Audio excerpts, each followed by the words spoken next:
nous allons aborder maintenant la troisième partie du Coran et j'ai intitulé cette troisième partie Déconstruire pour mieux comprendre, puisqu'il va falloir, avant d'aborder complètement la lecture herméneutique du Coran, il faut aborder la mémoire humaine. Elle interfère également dans la compréhension coranique. Et vous allez voir comment ça marche. D'accord ? Alors vous voyez bien que les 3 vidéos, c'est, disons, une structure qui permet de mieux appréhender le message coranique sans perturber ce qu'il y a à l'intérieur. Donc, vous voyez, il y a toute une préparation. C'est ça l'objectif. C'est une préparation et ensuite on peut y venir. Bon. On va commencer par apprendre à déconstruire les données de sa propre mémoire. Tout commence par écoute et tais-toi. Entrer en relation de manière authentique avec un texte sacré revient à l'accueillir sans préjugés ni d'attente spécifique. Agir de la sorte équivaut à être vide de toute pensée. C'est donc par un état méditatif que chacun peut réellement être à l'écoute et de contempler le texte sacré. Distinguer le texte sacré de manière nue découle de perceptions mentales parfaitement éclos et dont l'activité d'ouïr et de voir appartient, car ces activités sont de nature cognitive et font apparaître dans son champ de conscience l'entendement. L'entendement est un phénomène d'apparition en soi-même et situé sur un niveau supérieur à son propre mental, d'une irruption épiphanique dans son champ de conscience et dont l'amplitude est si vaste que seul le terme infini convient à le dénommer.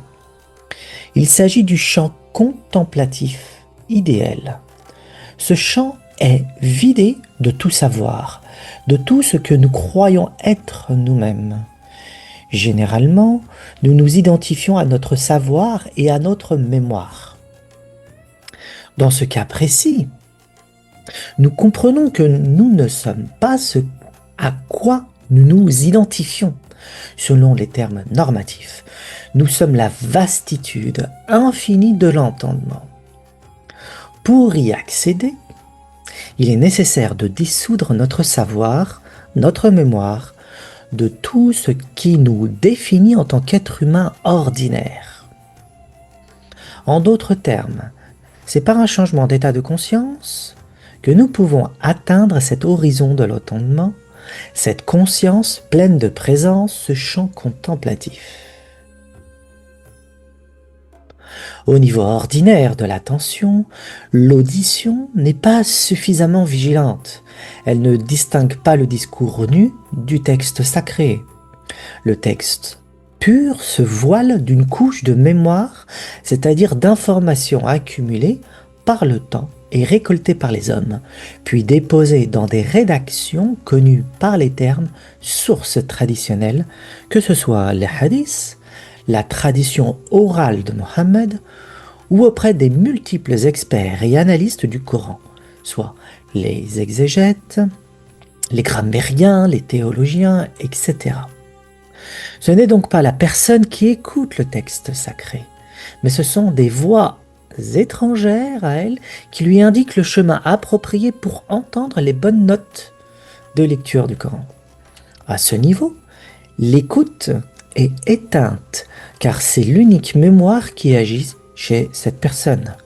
Elle répète ce qu'elle a entendu auprès de cette mémoire collective, sans prêter attention à la voix même de l'auteur du Coran. Cette personne est donc absente à elle-même, tout comme la voix de l'auteur coranique reste en fin de compte silencieuse pour elle. Si l'écoute est absente, elle ne voit rien non plus. Le champ de l'entendement est si loin pour elle qu'elle est à ses yeux chimère, conte de fées et aberration.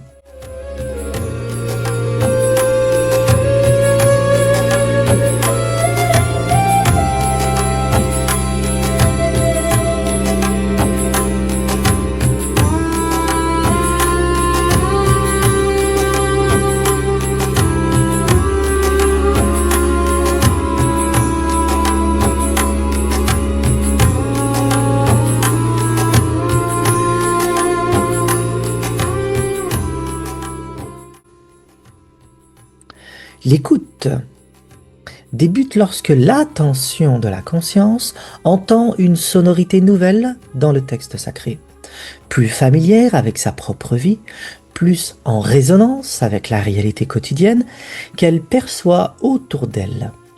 Les voix étrangères sont pourtant censées éclaircir l'écoute et la lecture du texte sacré. Or, ces voix peuvent altérer le sens coranique. Pour s'en rendre compte, il suffit de savoir que les quelques termes que j'ai analysés dans ma seconde vidéo, sunnah, tara, ummi, etc., ont été modifiés dans leur sens, ce qui touche au signifié même du discours du locuteur coranique. Or, si le signifié est modifié, sans aucun changement des termes employés, alors c'est toute la compréhension même du Coran qui se voit bousculée. C'est ainsi que nous pouvons déceler une forte altération du signifié coranique dès lors que nous nous penchons sur le sens inhérent du discours. Il convient, dans la méthode phénoménologique, de laisser de côté toute la mémoire collective afin d'entrer en relation avec le texte sacré. L'écoute est une disposition intérieure, une amplitude mentale rendue accessible au locuteur afin d'accueillir dans son propre champ de conscience le discours du texte sacré. Ce champ a été épuré de tout travestissement. L'usage de sa propre mémoire pour écouter le texte sacré peut déformer le sens coranique, et ceci sans s'en rendre compte.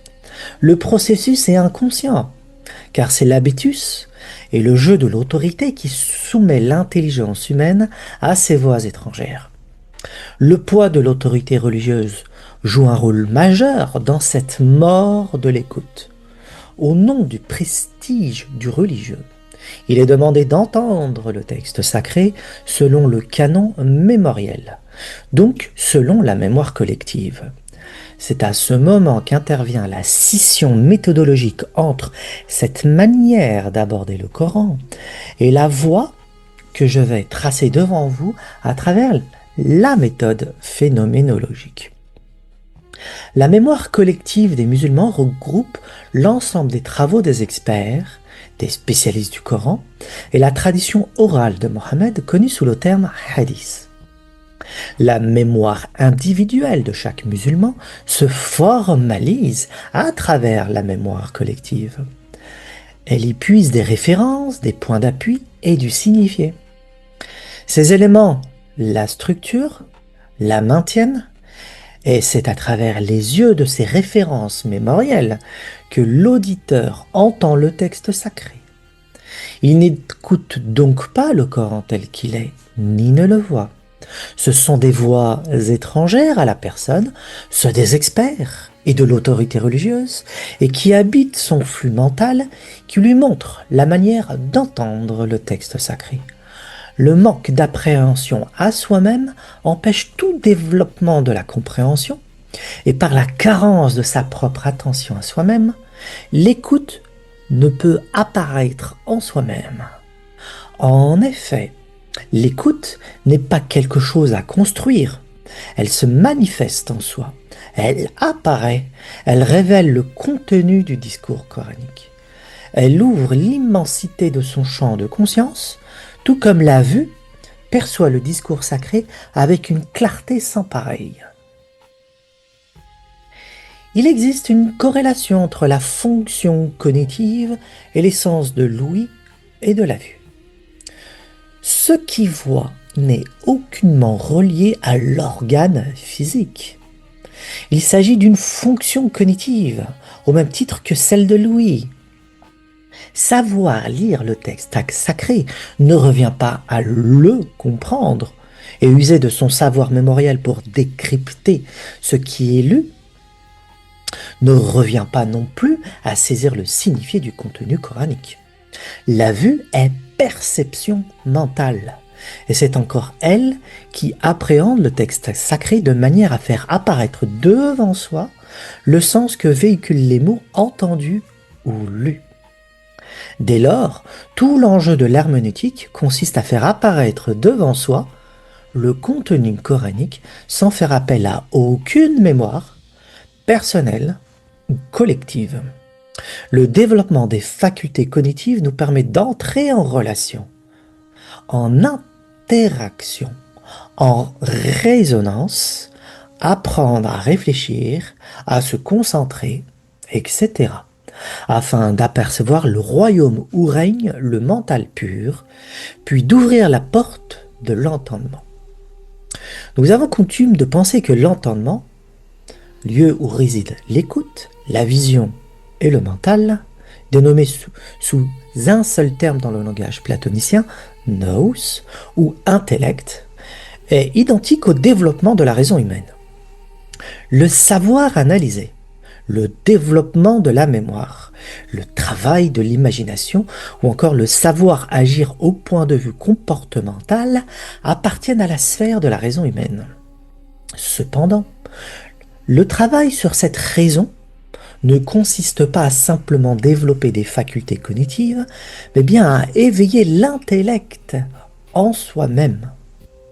Autrement dit, apprendre à lire permet certes à mémoriser des informations, mais au-delà de cette mémoire existe l'horizon de l'entendement, le champ de l'intellect qui voit par-delà toute activité de la raison.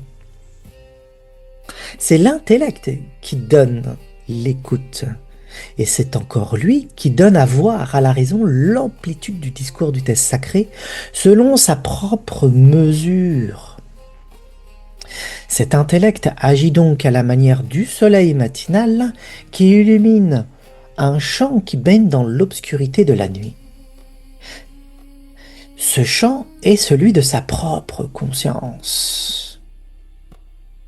Le Coran expose à sa manière le champ de l'intellect et la raison humaine qui s'éclaire à son contact. Il convient de déconstruire les informations accumulées par la raison, soit le savoir entendu par la mémoire, afin que l'intellect puisse apparaître dans notre propre champ de conscience. L'intellect est le principe de conscience et il fertilise toute la matière afin d'y déployer des êtres conscients d'eux-mêmes. Ce principe est donc inhérent à la vie dans l'univers. Il convient de ne pas confondre ce principe avec sa mise en forme, le mental humain ou la raison. Le fait d'entendre peut réduire, amplifier, déformer, mécomprendre le texte sacré, ou encore se fermer à lui, puisqu'il est reçu par l'auditeur et moulé dans sa propre structure mentale. Il n'est pas rare d'entendre dire que le discours d'un texte sacré est pacifique ou violent, ou consiste en une apologie de la haine ou de l'amour, ou encore dessine un Dieu qui semble être tyrannique ou bienveillant. Entendons-nous bien sur ce genre d'attitude. Le texte ne dit rien pour cette personne, car c'est bien elle qui le fait parler selon sa propre attitude intérieure, selon cette disposition psychologique et ou de faculté de la raison. Le texte semble discourir sur ceci ou cela.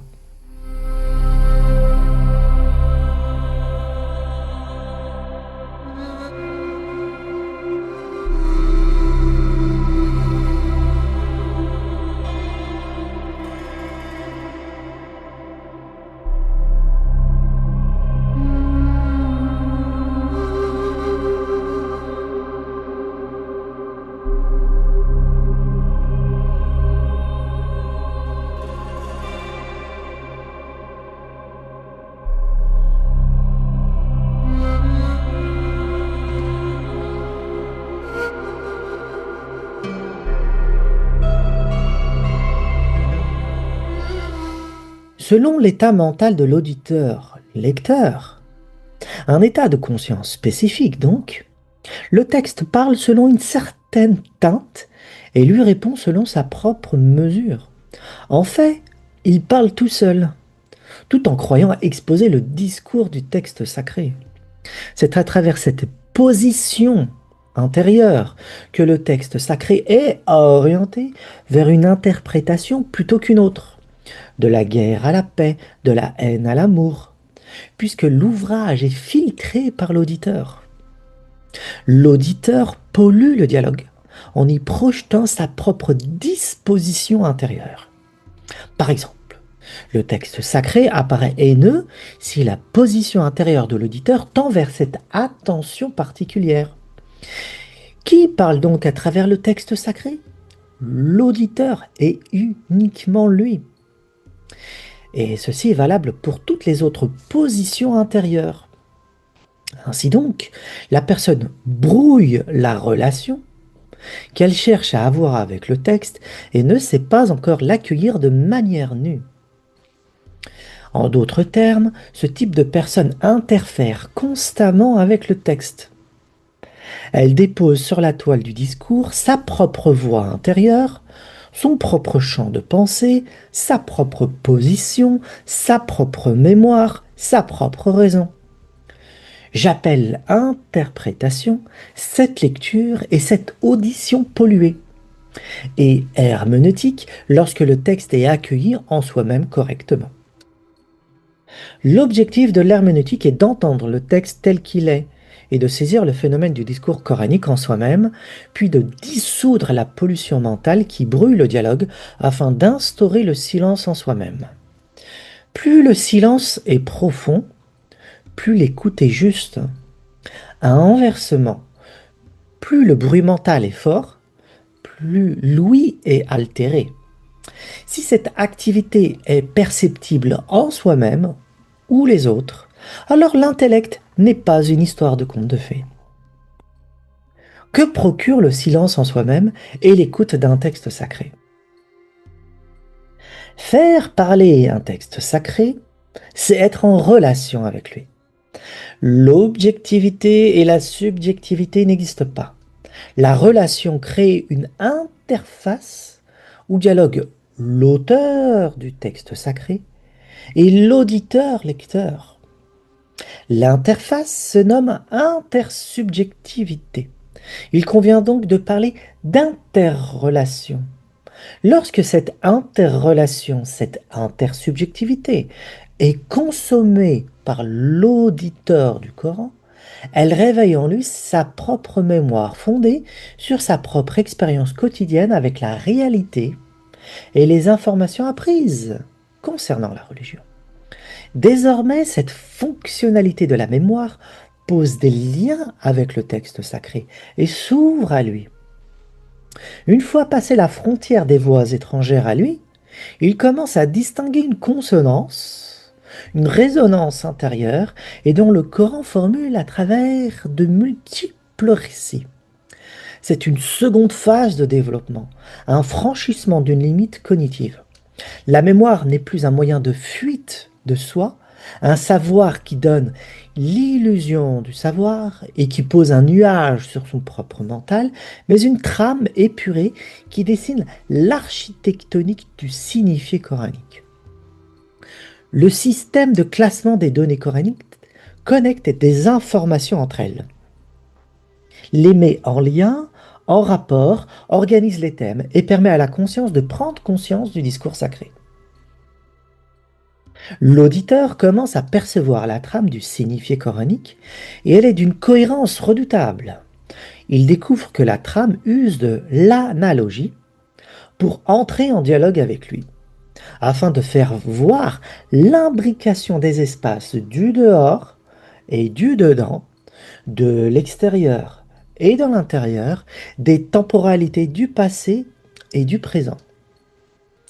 Il s'éveille à cette réalité du discours coranique, l'illusion de la séparation entre lui et le texte sacré s'évapore, et c'est alors que la nouvelle sonorité du texte sacré résonne en lui et perçoit qu'il n'est question que de lui.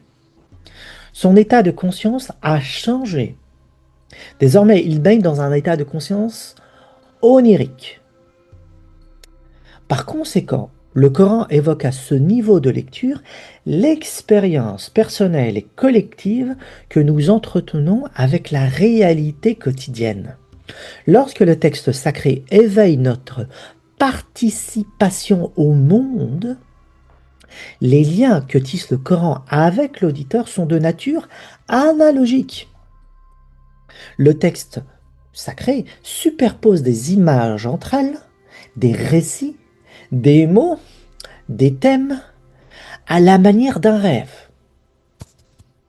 Pour cette lecture, plus intérieure et intériorisée, les récits coraniques brodent un immense réseau d'associations d'idées et d'images, c'est-à-dire une trame dont l'articulation est homologue à notre propre expérience personnelle du quotidien et collective. La conscience normative de tous les jours, avec une conception objective de Dieu et d'un texte sacré étranger à soi, a permuté en conscience élastique et dont les affinités sont identiques avec l'état de conscience onirique. La flexibilité de la conscience, à ce niveau, met fin à la séparation dehors-dedans, objet-sujet, et perçoit le jeu analogique qui fonde le texte sacré. La conscience fusionne avec le texte sacré et ne discerne plus le passé des récits coraniques et sa propre vie, car le Coran commence à lui parler. C'est à ce titre que nous pouvons constater que par-delà le semblant de récit historique coranique se dissimule notre propre histoire personnelle et collective que nous entretenons avec le monde. Dès lors que nous savons entendre l'écho en nous-mêmes de cette voix inhérente au texte sacré, l'auditeur permute son ouïe en attention fondée sur le système analogique. La trame coranique ne dessine plus des récits conjugués au passé, mais des symboles qui actualisent le texte sacré à sa propre réalité d'aujourd'hui. Le Coran commence à dialoguer avec soi, à échanger et à interagir. À ce niveau de lecture, le Coran se révèle comme chant pur du symbole divin, un espace d'expression onirique divin, et dont l'art et l'écoute est la clé de voûte. Les voix étrangères peuvent être encore présentes, mais elles vont s'atténuer avec le temps pour laisser place à la voix du locuteur coranique. Dans un niveau encore supérieur de lecture, la mémoire se dissout, le texte sacré se révèle alors comme réminiscence. La réminiscence se fonde sur l'acte de reconnaissance. Mémoire et reconnaissance ne sont pas identiques. La mémoire reste cloisonnée à ses propres références personnelles, tandis que la reconnaissance est apparition à soi du contenu coranique, sans faire appel à cette mémoire. Autrement dit, la mémoire est un lieu de transition et de basculement entre une lecture humaine, c'est nous qui lisons, et une lecture qui donne à voir et à écouter, c'est l'intellect qui illumine notre champ de conscience. La mémoire devient mixte lorsque la trame analogique apparaît devant soi. C'est la raison pour laquelle il convient de dissoudre toutes les références personnelles et collectives de sa propre mémoire, afin que seul l'intellect puisse nous parler. La reconnaissance est perception des puissances archétypales qui organisent le texte sacré, et dont le jeu abolit la séparation entre l'auditeur, lecteur, et l'objet perçu ou entendu. Je suis le locuteur du texte sacré et l'auditeur simultanément. L'intellect est celui qui le reçoit dans son champ de conscience. J'écoute par une ouïe et je vois par une vue non terrestre, humaine, donc céleste, puisque c'est l'intellect qui resplendit en moi, ruisselle de lumière de l'entendement et chasse toute mon ignorance. Le soi dialogue avec le moi de manière continue à travers une surface de communication que l'on nomme le Coran. Par conséquent, le Coran évoque à un niveau supérieur des structures archétypales et reconnaissables par le mental comme autant de puissances qui agissent en soi-même, sans qu'il y ait de distinction entre l'archétype perçu par le mental lors de l'écoute et celui qui s'active dans son antériorité. Nous ne sommes plus dans l'espace analogique, celui du rêve divin. Nous pénétrons dans le royaume des archétypes qui structurent les symboles. Les archétypes sont sans forme, sans nom. C'est lorsqu'ils revêtent des formes et des noms qu'ils deviennent symboles. C'est eux qui modélisent les récits coraniques, donc les symboles. Les archétypes apparaissent à soi à travers des schémas itératifs, mathématiques, homothétiques, des jeux de miroirs, soit une géométrie structurelle du texte sacré. Ils naissent de l'intellect, du royaume de l'entendement, et n'ont rien à voir avec la mémoire humaine qui se construit avec le temps. Ils sont hors du temps et de l'espace psychique, mais c'est eux qui structurent cette étendue afin d'y apparaître au regard des auditeurs. Lire le Coran devient expérience spirituelle et actualisation de la présence divine. Le Coran déploie à travers sa trame des archétypes dont le champ se localise au sein de l'intellect. Ils ne font aucunement appel à la mémoire. Il y a perception directe de leur présence. La reconnaissance est identification par le mental de quelque chose qui est actuellement perçu et que l'on connaît déjà. La reconnaissance est donc réminiscence. Il y a 3 phases de lecture coranique, comme je viens de vous le montrer. Il y a ceux qui ne pensent qu'à travers l'autre. Des voix étrangères leur dictent la manière d'entendre le texte sacré. Puis il y a ceux qui utilisent leur propre mémoire personnelle et collective. Cette mémoire peut être une prison ou un espace de compréhension. Et enfin, il y a ceux qui saisissent que l'ange coranique est une affaire de reconnaissance. 3 niveaux. Et ceci est valable pour tout texte sacré. Ceux qui pensent par procuration utilisent aussi la mémoire personnelle et collective, mais la voix des autres est si forte en eux qu'ils ne peuvent concevoir la réflexion comme un outil d'indépendance. Pour ces personnes, le Coran est historique, linéaire, et ne consiste qu'en un discours à apprendre par cœur, sans chercher à intérioriser le contenu. Pourtant, c'est ce qui est demandé à faire. Cette lecture mémorielle est purement littérale, voire certains jonglent avec des concepts juridiques et ou philosophiques sans pouvoir actualiser le signifié coranique à leur propre vie. Le signifié coranique se conjugue ici toujours au passé. Quant à ceux qui utilisent leur propre mémoire personnelle et collective, croient saisir le discours coranique, alors qu'ils ne pensent pas encore par eux-mêmes, puisque tous les référents dont ils font appel découlent d'un savoir non filtré. Ils adhèrent à cette mémoire sans épuration des données traditionnelles, soit des informations religieuses et accumulées au cours du temps. Cette mémoire personnelle et collective est fantasme, rêvasserie et illusion du savoir. Ils parlent sans usage de leur propre réflexion. Ils confondent savoir et connaissance, puisqu'ils s'identifient à ce qu'ils ont appris. C'est le savoir, ça, c'est pas de la connaissance. Et ils mélangent les deux. Un basculement s'opère à ce niveau mémoriel, lorsque la personne commence à saisir la structure analogique du Coran. Elle commence alors à incurver son regard vers sa propre intériorité et à percevoir la résonance intérieure dont le Coran fait appel. Parce que le Coran ne cesse de faire appel à ça. Cette personne se découvre comme agent participatif du texte sacré.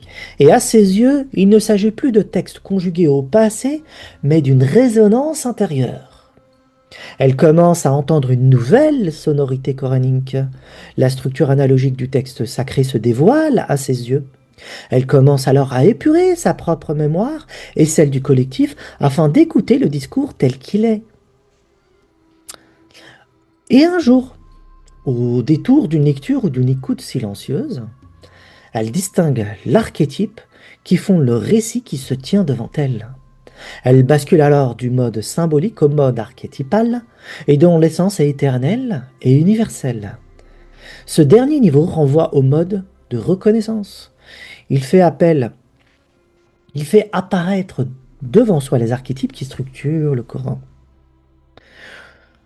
Nous pouvons entendre le terme fréquemment employé dans le Coran, zakara, et ses multiples variantes, et mauvaisement traduit par rappel, comme étant affilié aux trois niveaux de lecture dont nous venons d'exprimer les fondements. Au plus haut, il s'agit d'un acte de reconnaissance, de réminiscence. Zakara est souviens-toi. La reconnaissance permet d'identifier le récit écouté comme une articulation archétypale, une apparition en soi-même, et qui abolit toutes les notions temporelles et spatiales. Le discours coranique se joue au présent et discourt uniquement sur soi, sur les autres autour de soi, sur le monde perçu, la société, enfin tout ce qui se déploie devant notre regard. Cette écoute surpasse les autres pour atteindre le niveau universel archétypal de l'immédiateté, du présentiel, et donc tout se déroule maintenant. Quant à l'état de conscience onérique, le second, en dessous, elle brise la ligne du temps et tourne le regard vers le dedans de soi.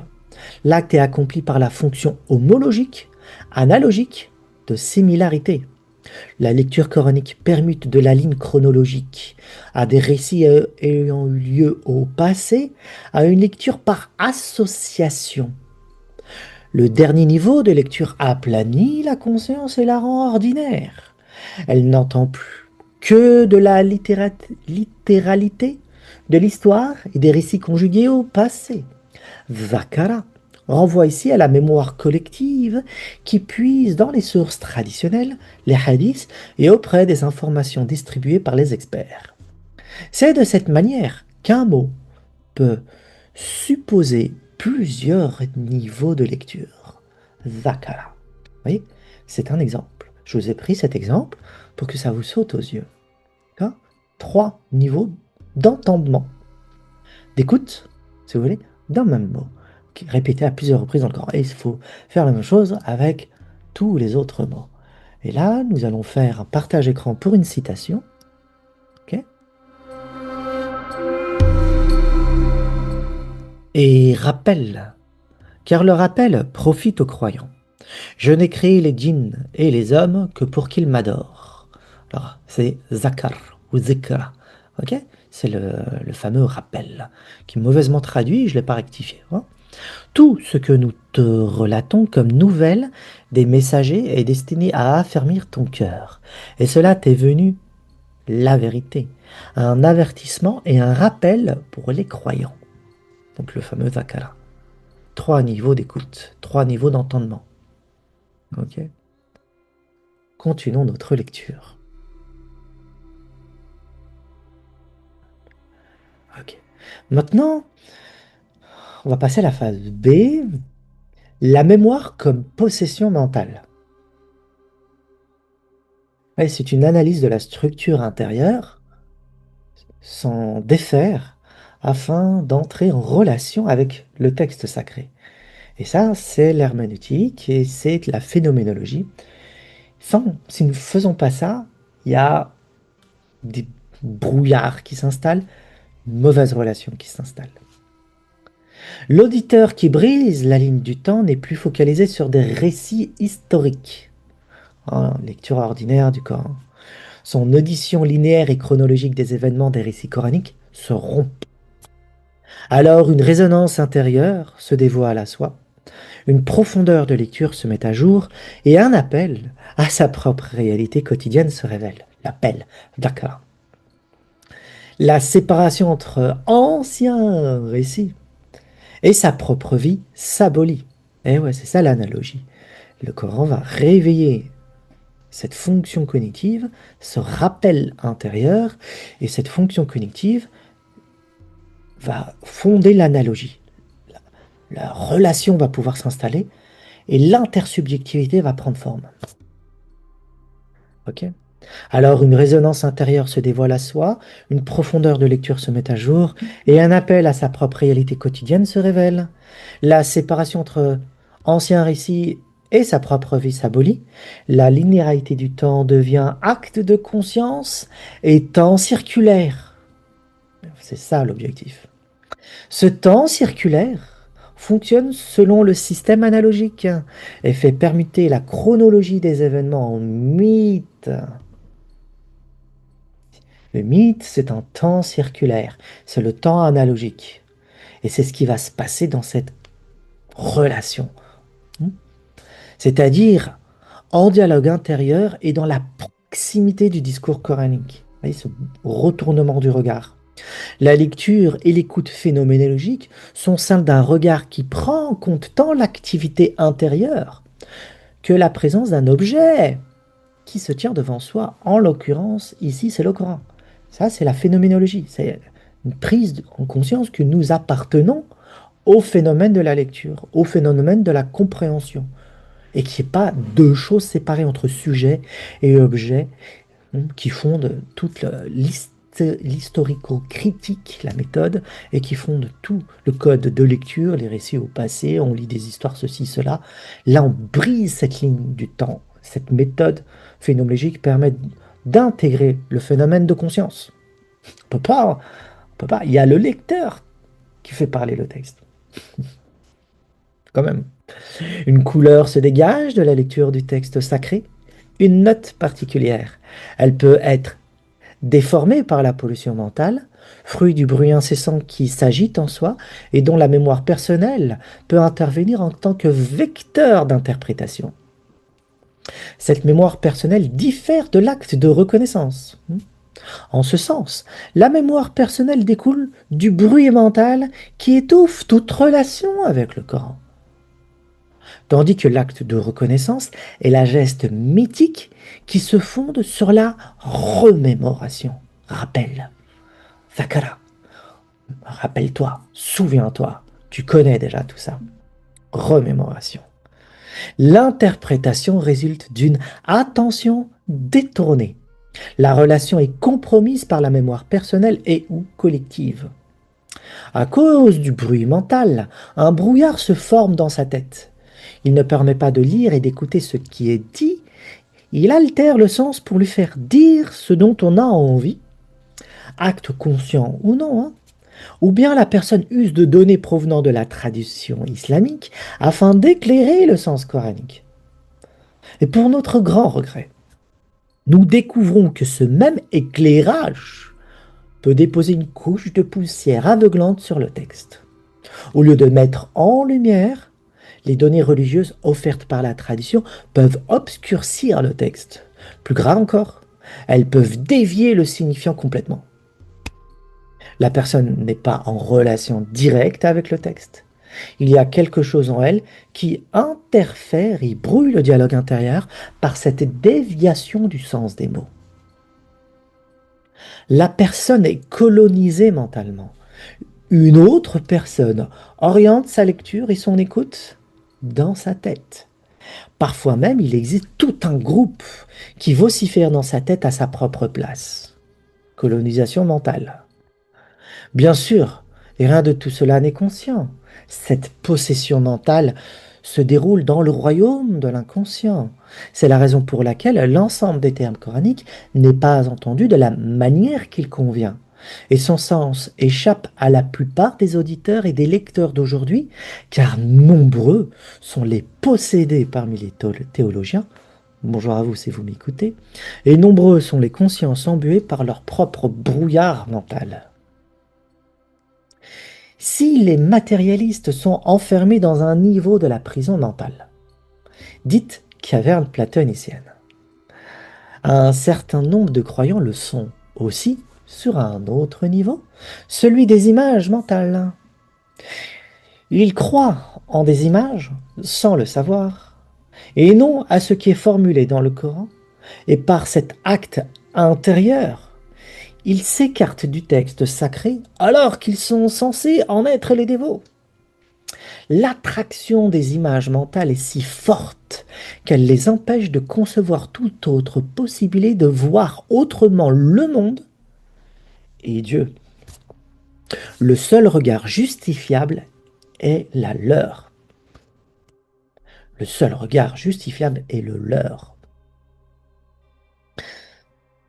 Ceux qui n'adorent pas ces images mentales sont les mêmes, selon les mêmes teintes spécifiques qu'eux, et lui accolent alors sur le dos des termes qui ne reflètent que leur propre ignorance personnelle. Hérétique, non conforme, non canonique, non authentique, apostasie, etc., etc. L'interdit devient fermeture et aveuglement au lieu de préserver les âmes des ténèbres. Ceux qui attendent ces personnes qui interrogent le canon, c'est l'enfer, le châtiment divin et la punition sévère de gens incapables de fructifier leur connaissance d'eux-mêmes. Au regard de cette logique, ce n'est pas Dieu qui a créé les hommes, ce sont ces hommes, ces mêmes hommes-là dont on est en train de parler, qui adorent leur propre image mentale, qui ont façonné Dieu à leur propre image mentale. Dieu est prisonnier et enfermé dans leur tournure de pensée, et il cherche à poser des chaînes autour du cou de chaque humain afin d'abaisser le regard des hommes pour que chacun soit à l'image de leur propre réalité mentale.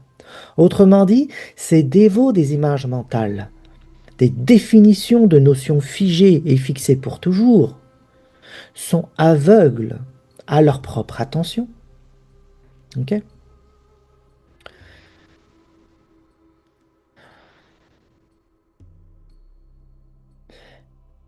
Ils sont aveugles à leur propre attention, à leur propre état de conscience, puisqu'ils n'arrivent pas à en prendre conscience. Comment circonscrire Dieu dans une tournure de pensée aveugle, restreinte à un mental qui n'a jamais mis les pieds dans le champ du dialogue intérieur avec le divin? Eh bien, il suffit d'être cloisonné et imperméable à toute relation avec le Coran, et de vivre qu'à la surface de soi-même, et de définir les termes coraniques selon un angle purement mémoriel. Donc, conscience ordinaire. En réalité, ces gens-là, ils s'adorent eux-mêmes à travers ces images mentales, puisqu'ils en sont les concepteurs et fabricateurs. C'est eux qui ont fabriqué ces images, mais ils n'en ont pas conscience. Et ils demandent aux autres d'adhérer et de se soumettre à ces images mentales à travers des écrits, des discours, des conférences, des dogmes. Ils en font des canons, ils en font des écrits d'autorité. Eux, ils ont une position d'autorité.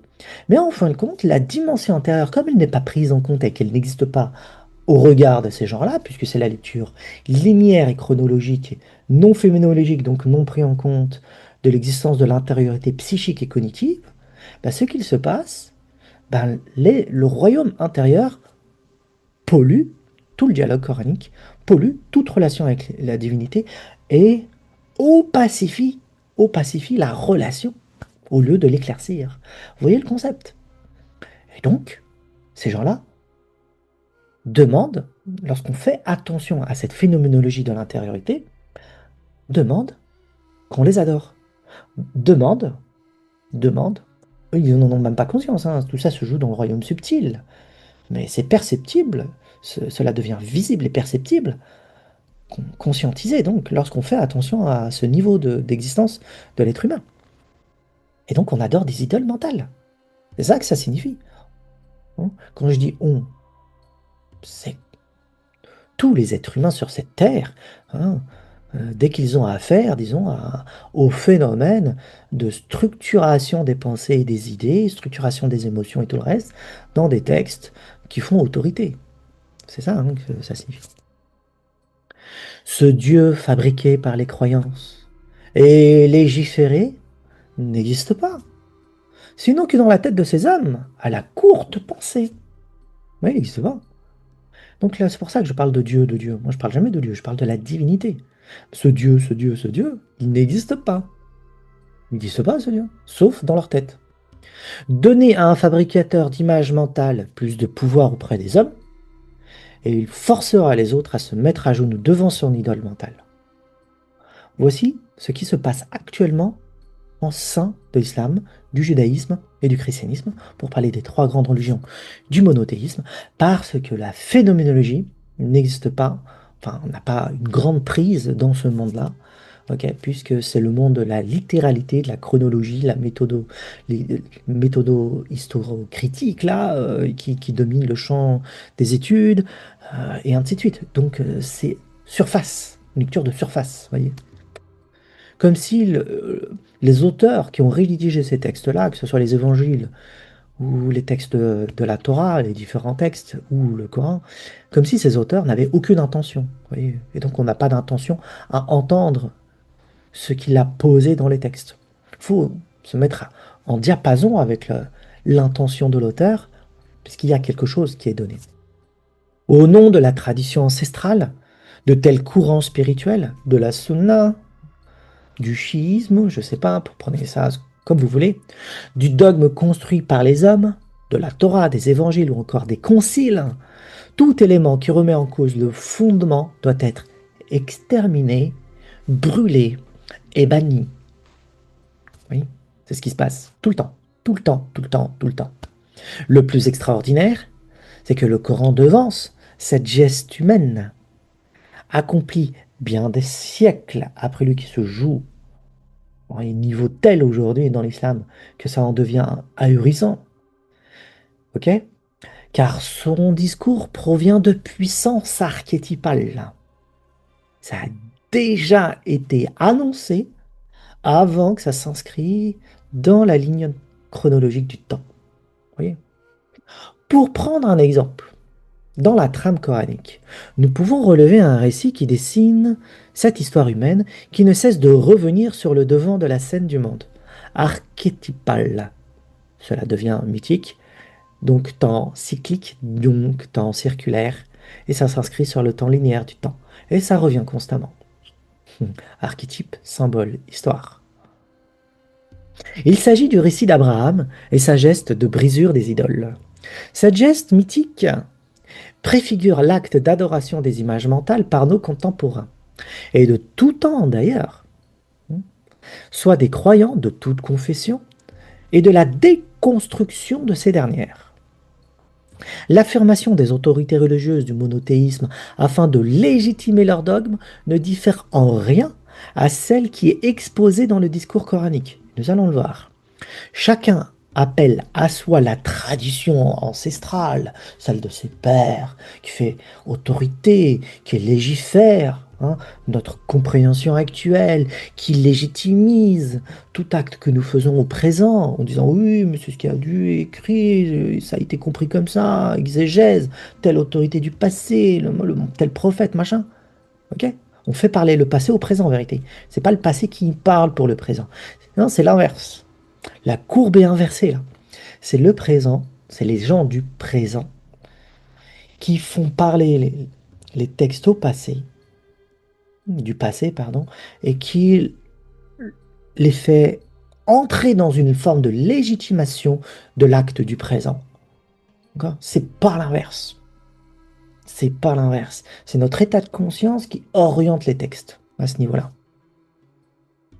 Chacun appelle à soi la tradition ancestrale pour légitimer ses pensées, ses dogmes, ses actes et son comportement. C'est alors que le Coran vient heurter cette logique de préservation de la logique de la tradition ancestrale, pardon, ok, en leur posant une question. Et si la tradition ancestrale ou de nos pères, comme dit le texte coranique, comme certains le verset disent, était faussée? Comment pourriez-vous le savoir si vous n'utilisez pas votre intelligence? Ah, ça heurte cette logique, puisque justement, c'est l'effacement de l'intelligence, donc de la réflexion humaine, du mental, de tout ce qui permet de nous développer la compréhension, qui est étouffé au nom de la tradition. Et au nom de cette tradition ancestrale. La tradition ancestrale étouffe tout ça. Aveuglement, foi aveugle et tout le reste. Et le Coran dit, mais non, normalement ça éclaircit le mental, la raison, la compréhension, éclaircit ces récits-là. Et récit la révélation. Il n'y a pas de contradiction pour Dieu. Pas pour la divinité. Ok, il n'y a pas de contradiction. Et le Coran signale ça. Signale ça. Vous voyez? Donc, le fait même qu'il y ait impulsion de ça montre qu'ils ne lisent pas ce qui est écrit dans le texte, mais qu'il y a interférence et brouillard mental, hein, et donc effacement complet de l'écoute de Louis et de tout ce que nous avons dit. Donc là, on va voir sur un angle tout ce que j'ai dit d'une manière pratique. Regardons ça à travers des citations, comprenons bien la phénoménologie. Ok. Vous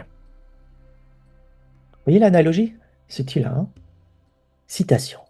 Et quand on leur dit, suivez ce qu'elle a fait descendre, ils disent, non, mais nous suivrons les coutumes de nos ancêtres. Quoi? Et si leurs ancêtres n'avaient rien raisonné? Et s'ils n'avaient pas été dans la bonne direction? Encore des citations. Et quand on leur dit, suivez ce que Dieu a fait descendre, ils disent, nous suivons plutôt ce sur quoi nous avons trouvé nos ancêtres. Est-ce donc même si le diable les appelait au châtiment de la fournaise? Fin de citation. Et quand on leur dit, venez vers ce qu'Allah a fait descendre, et vers le messager, ils disent, il nous suffit de ce sur quoi nous avons trouvé nos ancêtres. Quoi? Même si leurs ancêtres ne savaient rien et n'étaient pas sur le bon chemin? Fin de citation. Ok? Ok. Regardez bien la structure. Lorsqu'on lit ces trois versets d'une manière linéaire et ordinaire, on lit ça au passé. Et nous, on n'a aucune relation avec ces textes. Le lecteur, je veux dire. Pas obligé d'être musulman, il suffit juste d'être en relation. On veut une relation avec le texte. Eh bien, la relation n'existe pas, puisque ce qui est dit n'est pas entendu pour soi. Mais à partir du moment où on pose une relation, un système analogique se fonde, et une relation de mythe commence à s'installer, c'est-à-dire la lecture chronologique devient circulaire, elle parle à nous-mêmes, non plus au passé mais au présent, circulaire, cela éveille un autre état de conscience qui est, mais le Coran me parle, ne parle pas au passé, me parle, mais pas quelques versets par-ci par-là, le Coran me parle. Donc le Coran est symbole, donc le Coran est présent et acte mythique dans toute sa globalité, y compris l'acte de jurisprudence. Je vais essayer de le faire dans la prochaine vidéo, tout ça, justement. Oui, l'acte mémoriel, l'acte de déconstruction, pourquoi c'est important de le faire? Pour entrer en relation. Donc là, quelle est la différence entre un religieux qui affirme mais ce que je suis, c'est les pas de nos pères, les pas de nos ancêtres qui ont autorité, hein, autorité religieuse, grande exégèse, imam, rabbin et tout le reste, hein, qui ont construit les textes et tout ça, hein, qui ont fondé sa pensée, bien sûr.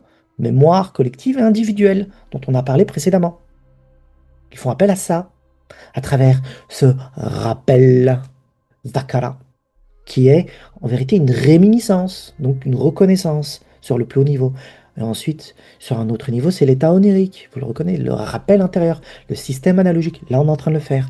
Et dans un niveau inférieur, ce rappel, c'est juste l'histoire du passé. Ça s'est passé, regarde ce qu'ils disent, il faut réfléchir à ça. Donc vous voyez bien l'intégration d'un temps qui se courbe et d'un espace qui se fait intérieur. Vous le voyez la geste là maintenant? Ok, c'est ça la phénoménologie et une herméneutique, hein, qui s'ancre dans cette phénoménologie. Donc quelle est la différence entre un religieux qui fait appel à des personnes d'autorité et quelqu'un simple, lambda, qui suit une tradition lambda que cette personne déclare égarée ou elle est complètement à l'ouest et qui juge le monde à travers ce regard-là et qui dit oui, mais ces gens-là, regarde, ils suivent des idéaux, ils sont pas bons, ils sont de mauvais chemin. Ouais, mais toi, tu fais pareil. Il n'y a pas de différence. C'est la raison pour laquelle la raison, le mental, la réflexion, la compréhension, c'est la porte de l'entendement. L'entendement s'ouvre grâce au développement de la compréhension, au développement de l'apprentissage et des facultés cognitives. Vous voyez? Quand on ne fait pas l'appel à ça, c'est l'aveuglement. Ah, aveuglement, développement des facultés cognitives, on commence à s'ouvrir, cela ouvre la porte de l'entendement, et ensuite la porte de l'entendement ouverte, on y pénètre et tout ceci s'efface. qu'il y a un flux qui s'installe. Mais c'est un exercice, c'est un travail, vous voyez? Donc là, vous le voyez, c'est la même chose. C'est pour ça que l'analogie fonde la relation avec le texte sacré. C'est la même chose pour les évangiles et la Torah. Continuons notre lecture.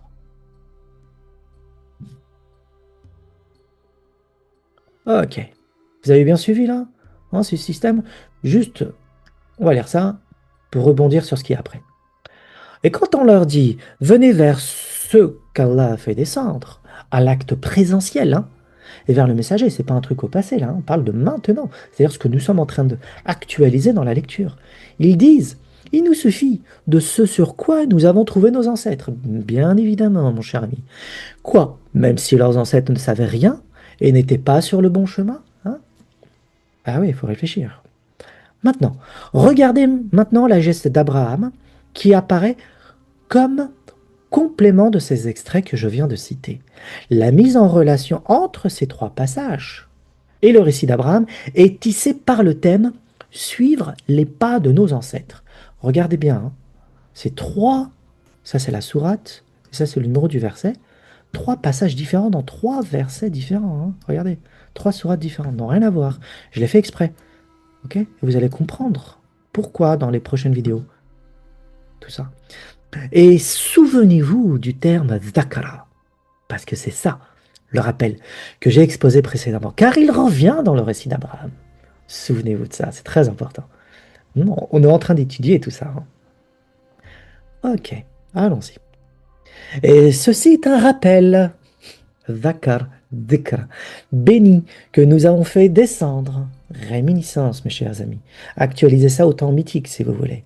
Au temps mythique, mais non au temps chronologique. Allez-vous donc le renier? Parlons maintenant, au présent. Je vais me taire maintenant et on lit.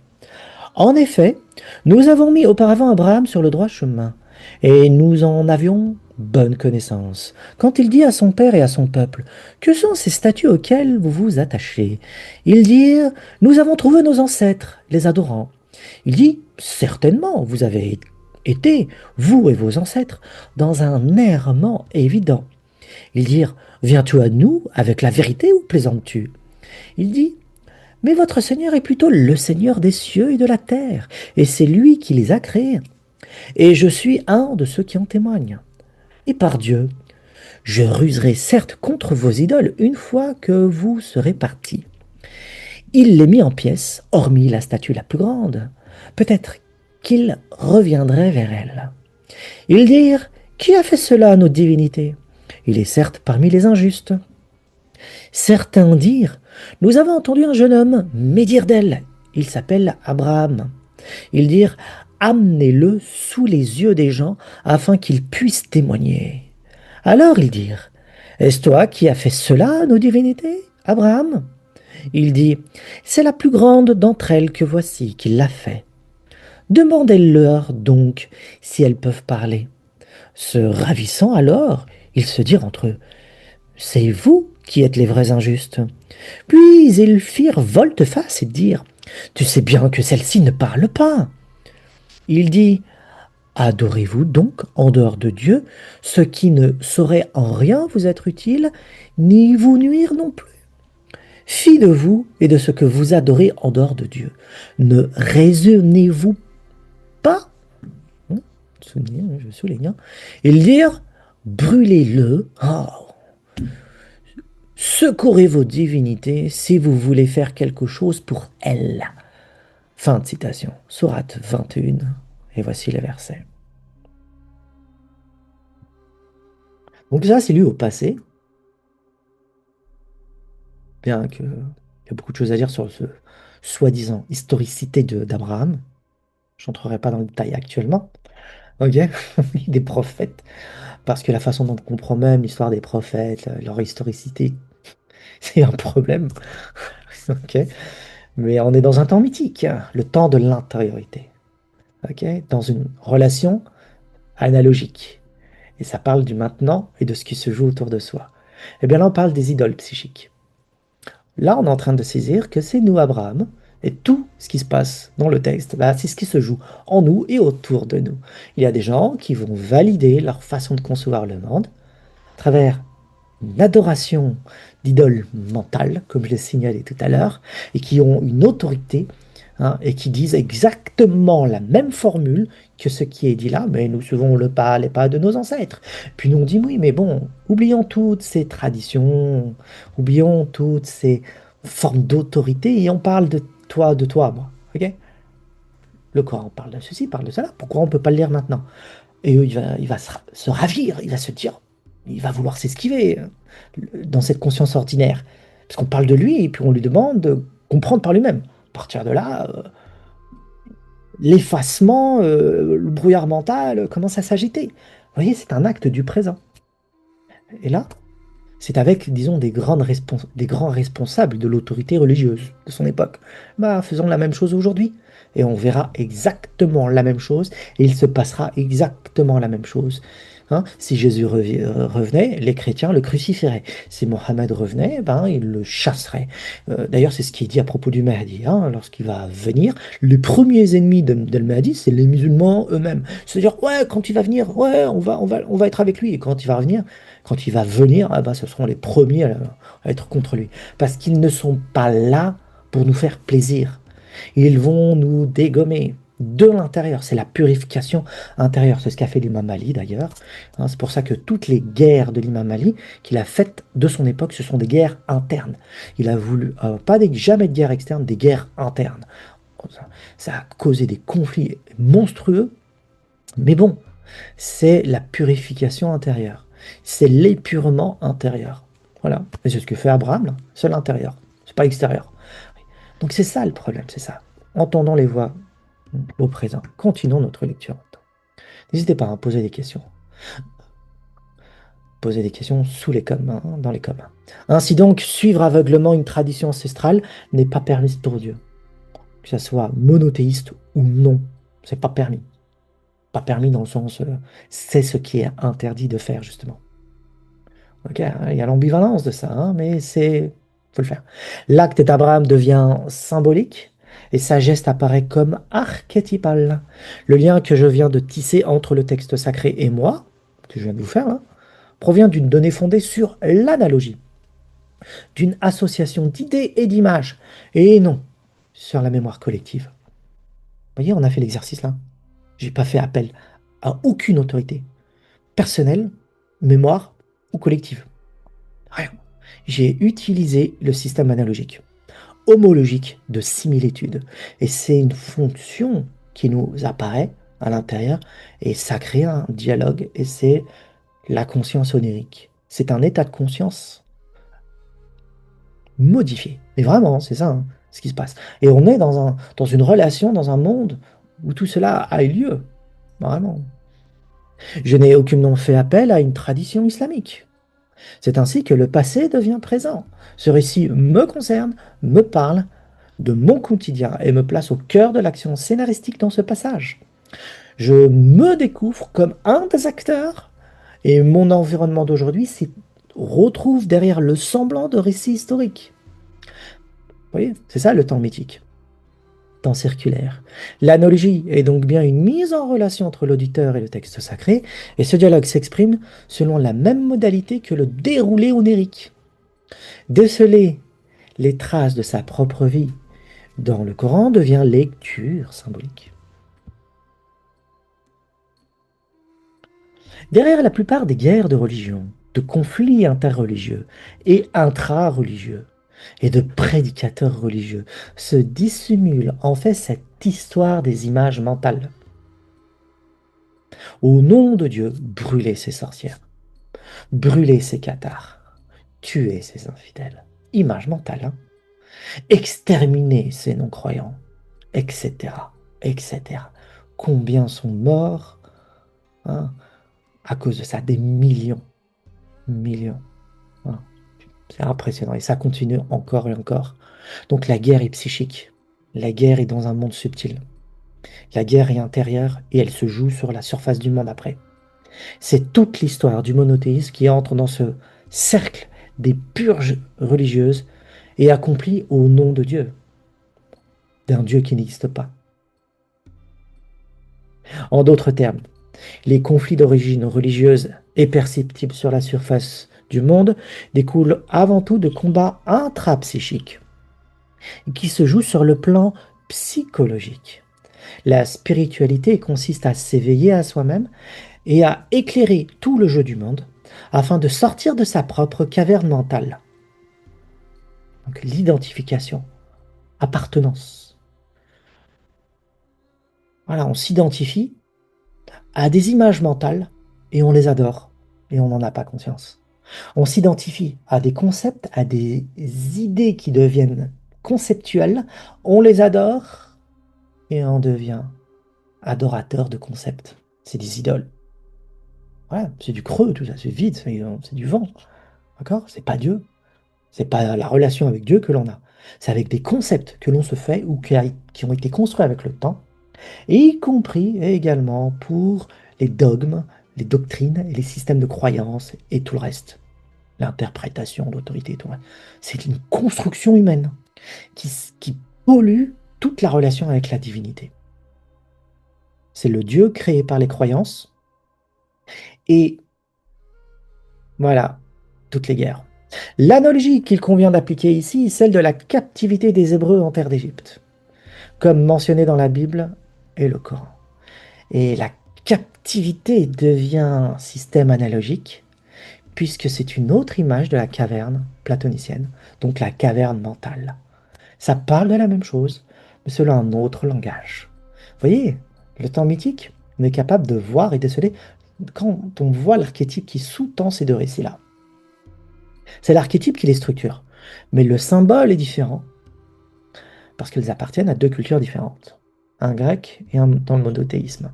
Nous sommes tous séquestrés par un tyran mental, un imposteur qui se fait passer pour le bon souverain.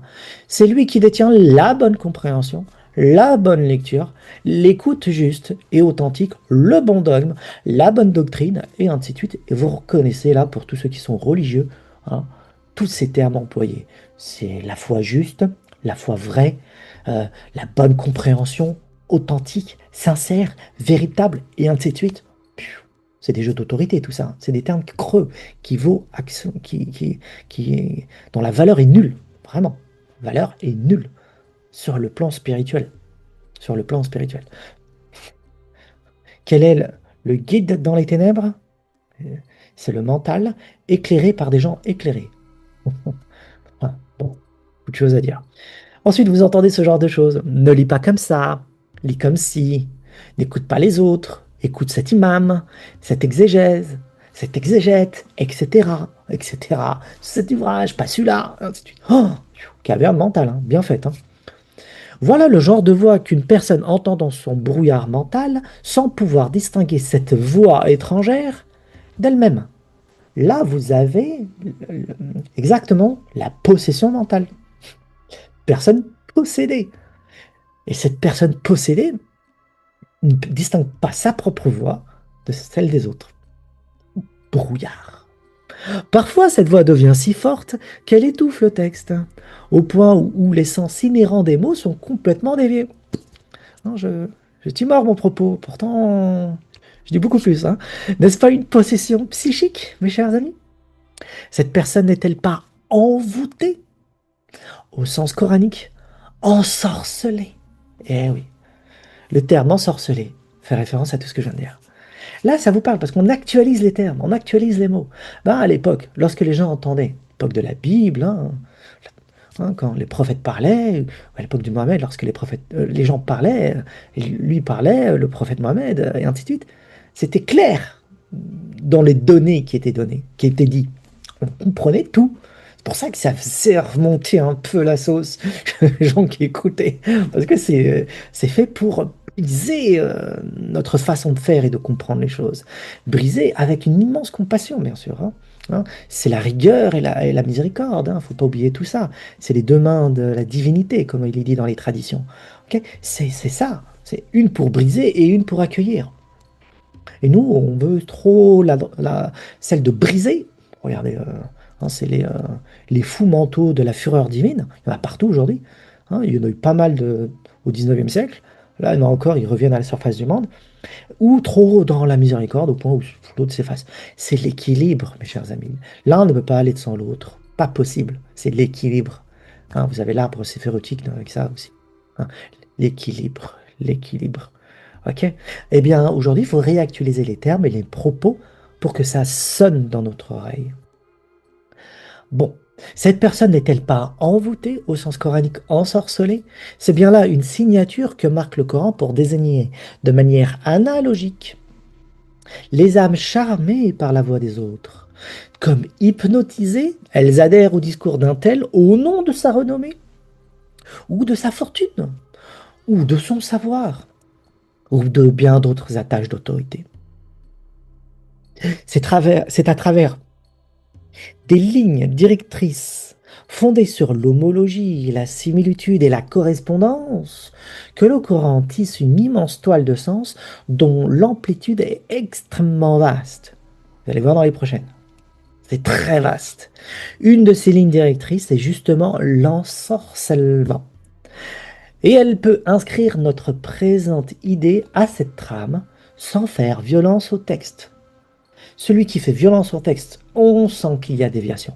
Celui qui présente le texte tel qu'il est, et il essaye de présenter, ce que j'essaye de faire, hein, humblement, présenter le texte en montrant l'analogie, qui est claire, si ça vous parle et que c'est clair, c'est qu'il n'y a pas de violence.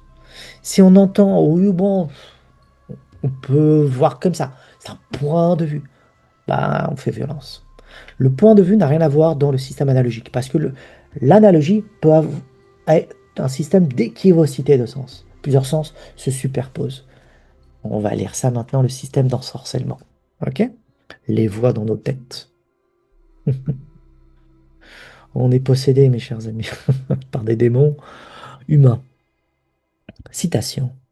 Dis, je cherche protection auprès du Seigneur de l'aube, contre le mal des êtres qui l'a créé, contre le mal de l'obscurité quand elle s'approfondit, contre le mal de celles qui soufflent, c'est-à-dire les sorcières, sur les nœuds, et contre le mal de l'envieux quand il envie.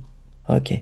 C'est donc par un acte envieux que l'hypnotiseur, le sorcier du verbe, pose un voile chez les autres.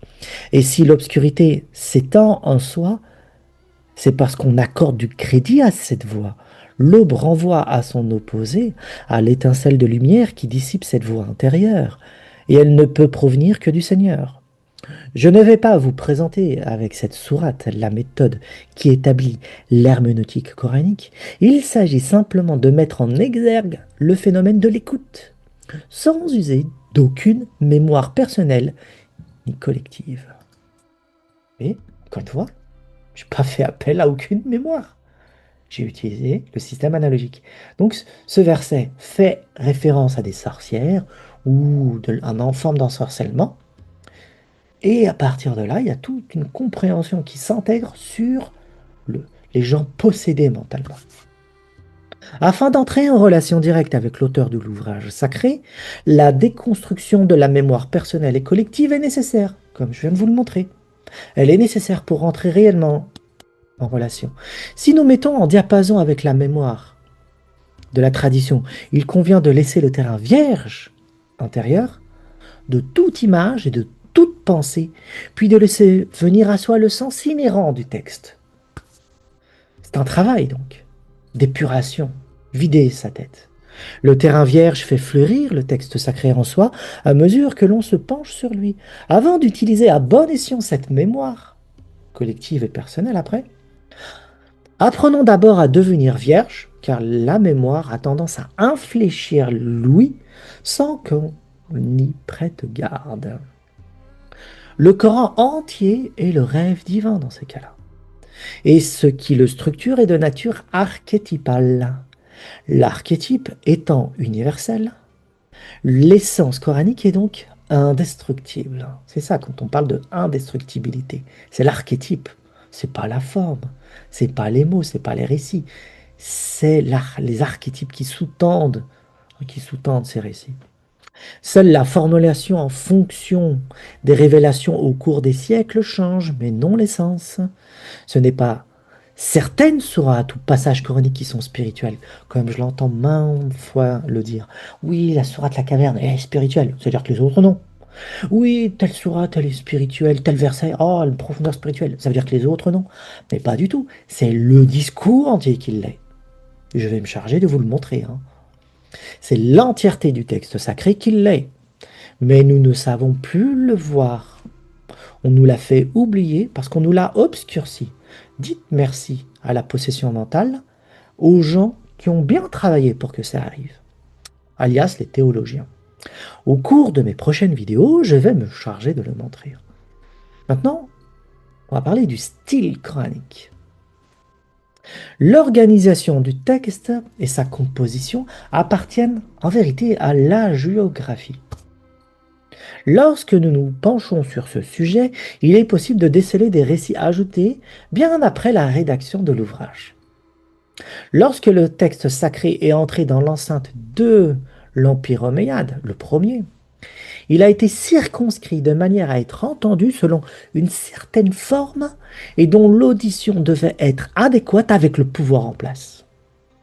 Il en a été de même avec l'Empire abbasside, le deuxième empire.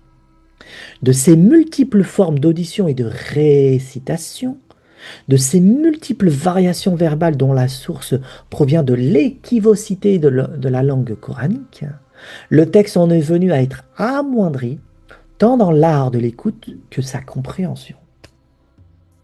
Et ça, on peut le déceler dans l'histoire. Comme je l'ai montré dans ma seconde vidéo consacrée au Coran, Mohammed n'a jamais été illettré. Mais jamais. Jamais. Pourtant, c'est dans la mémoire collective des musulmans.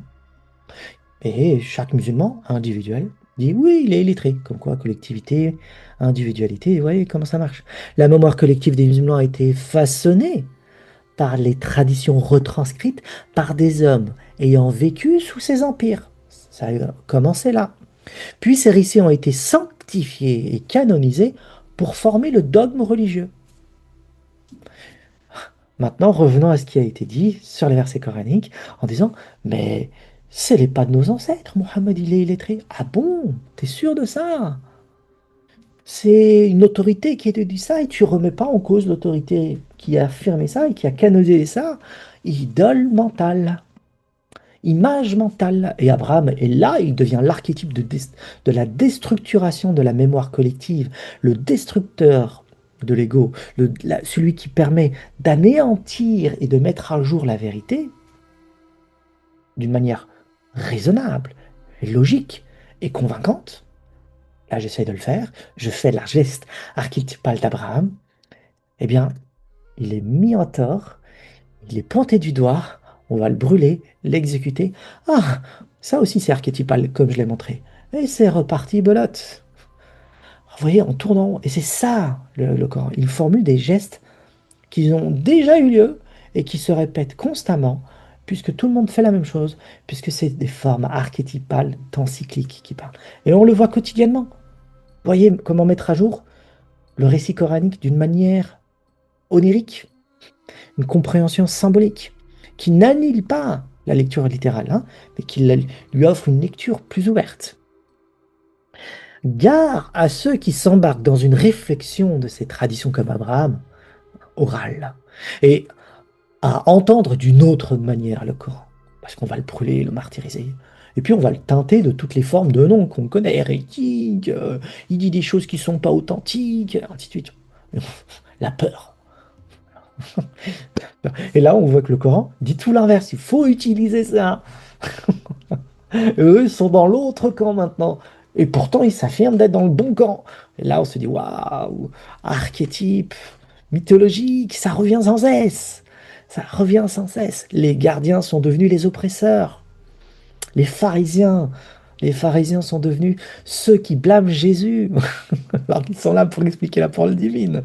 Vous voyez, ça se répète et ça se répète. Archétype. Okay. Il semble que la masse prime sur la qualité et que le collectif a perdu sa force de réflexion. Grâce à qui? Par les théologiens. C'est pour ça qu'ils ont un rôle majeur dans le Coran concernant leur position. On va le voir plus tard. Le nombre et la cohésion du groupe sont plus importants que l'individu et sa réflexion personnelle. Parce qu'au bout d'un moment, quand on est face à cette oppression, il y a des petites personnes qui nagent dans cet océan chaotique de la réflexion, des gens qui cherchent à comprendre et qui posent des questions, et ils deviennent isolés dans la masse, hein, et ils se sentent plus à l'aise dans le groupe, et ils vont chercher ailleurs. Que ce soit à l'extérieur dans d'autres voies spirituelles, c'est pas grave. Hein. Ou plus profondément dans l'islam, avec le chiisme ou le soufisme, et encore plus profondément encore, hein, le secret qui est caché dans ces deux voies spirituelles. Oui, le schisme est spirituel, pour ceux qui ne le savent pas. Il y a une face exotérique à vomir. Ok, on pourra en parler de ça. Il y a une face exotérique d'une profondeur royale, aussi, comme autant le soufisme. Ok, mais il y a un secret dans ces deux-là qui est waouh, quoi. Mais il faut aimer, disons, traverser l'enfer pour atteindre ça. Il faut aimer l'enfer et avoir un certain courage, comme Platon dit, le courage. Hein, le vrai guerrier, disons, de Shambhala. Le guerrier de Shambhala, c'est celui qui a un courage et qui est d'origine céleste, hein, ce courage. Il n'est pas purement humain. C'est Héraclès. En fait, je fais allusion à mes postes, pour ceux que ça peut. Mes postes. Héraclès, hein, Vajrapani. Tout est corrélé, je ne fais pas les choses au hasard. Bon, revenons à nos moutons. Les moutons sont le petit peuple, hélas. Ok. Le nombre et la cohésion du groupe sont plus importants que l'individu et sa réflexion personnelle. D'où provient cette tradition d'entendre le Coran selon une couleur spécifique et qui domine la surface des pensées des musulmans? Elle prend racine dans les sources traditionnelles, ce qu'on appelle le hadith, datant de l'époque abbasside, soit de plus de 200 ans après la mort de Mohammed. Dans ce cas précis, avec l'exemple de Mohammed, avec l'exemple que Mohammed n'a jamais été un illettré, la mémoire collective dévie l'attention de l'auditeur plutôt qu'elle l'éclaire. D'ailleurs, le Coran anticipe cet acte puisqu'il considère cette gestuelle comme, comme étant de nature archétypale. Tous ceux qui se posent comme gardiens du trésor divin sont tentés par le pouvoir, tant spirituel que matériel. Et ils ont tendance à faire dire au texte sacré ce dont il ne dit rien. N'oubliez pas l'histoire des pharisiens et de Jésus dans les évangiles. L'histoire se répète, comme on dit. Ceux qui sont chargés d'expliquer le texte deviennent ceux qui l'opacifient. De protecteurs, d'alliés de Dieu, les voilà devenir ennemis et opposants, sans pour autant se présenter ainsi, puisque ce jeu est inconscient. Et peut-être, pour d'autres, ce jeu est parfaitement conscientisé par les savoirs. Les ennemis sont intérieurs avant d'être extérieurs. L'une des trames de cette dérive du signifiant naît du terme arabe rawa. On l'a vu dans les vidéos précédentes. Tenter, séduire, duper, etc. Et il y a une corrélation avec l'ensorcellement. Par conséquent, lorsque le théologien discourt sur le divin, mais empli de rawa, tenter, séduire et tout ça, hein, le Coran pose la toile mythique de la geste de Satan comme archétype de la geste humaine. Les théologiens peuvent donc être ceux qui s'assoient sur la voie du redressement, le Sirat al-Mustaqim, à la manière de Satan, comme le Coran le signale. Ils empêchent d'entendre le texte dans son signifié intrinsèque en le brouillant à l'auditeur. Satan n'est donc pas un être extérieur à soi, il est la figure symbolique de notre propre pulsion à s'éloigner de la source. À cause du rawa, ce type de théologien devient possédé, ensorcelé, et par une voix intérieure, celle de son propre Satan, alias ses propres désirs et passions, Hawa, c'est exactement le terme qu'a employé pour le verset que je vous ai cité sur l'ensorcellement, ok, et devient le porte-parole de l'enfer. C'est Iblis, hein. Citation. On va faire une petite citation. Faites les systèmes analogiques pour mieux comprendre tout ça, ok? Une écoute analogique. Puisque tu m'as tenté au présent, Arwaitani, c'est le Rawa, ça là, ok? Dit Satan à Dieu. Je m'assois pour eux sur la voie du redressement, Sirat al-Mustaqim, reliée à la notion de Sirat al-Mustaqim. On en a parlé précédemment. Elle est verticale, elle n'est pas horizontale, celle-ci. Puis je les assaillerai de devant, de derrière, de leur droite et de leur gauche. Horizontalité, monde de la matière. Et pour la plupart, tu ne les trouveras pas reconnaissants. Sors de là, dit Allah, banni et rejeté.